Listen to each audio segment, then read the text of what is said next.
Well, if I meet someone for the first time and it's a quick introduction, I'd probably tell them, I'm Tim Ernst. I'm a founding member of a lending company. We borrow money from investors and pay 9% monthly. We lend the money out at 12% to qualified borrowers. That's pretty much what I would tell them in a quick introduction.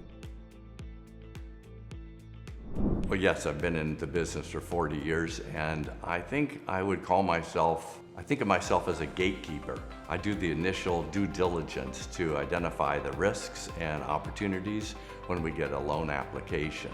So there are many ways we do that, but the whole due diligence process, I am the first line of defense against doing a bad loan. So once I do the due diligence, if it all pans out, then I'll make a recommendation to my 3 partners that we take a serious look at this loan, and the 4 of us get together and make a final decision. So we all have veto power. It takes all of us to agree to do the loan in order to fund one.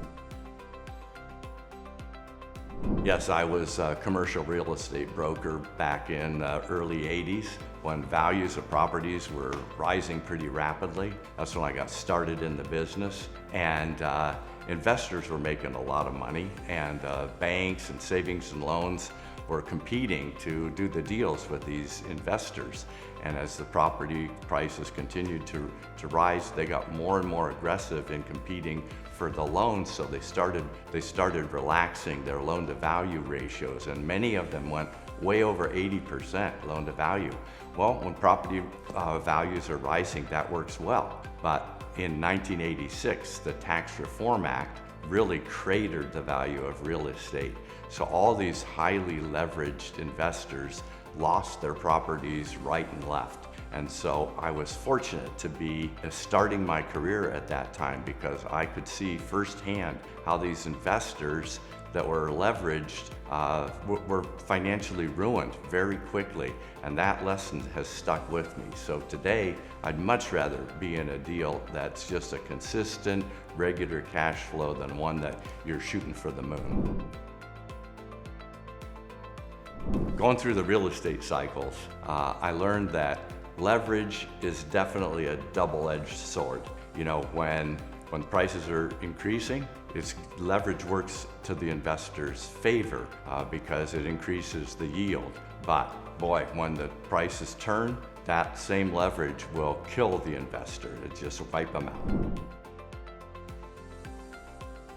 Well, since I was a developer, you know, I look at every loan as if we're going to own the property. I would never do a loan on a property if I wasn't excited about the possibility of owning it for the amount that we invest. And as a developer, I developed the skill to be able to value enhance the properties as well if we ever get them back. So far, we haven't foreclosed on a single property, but I look at every new loan as if we're going to own that one for the amount we loan.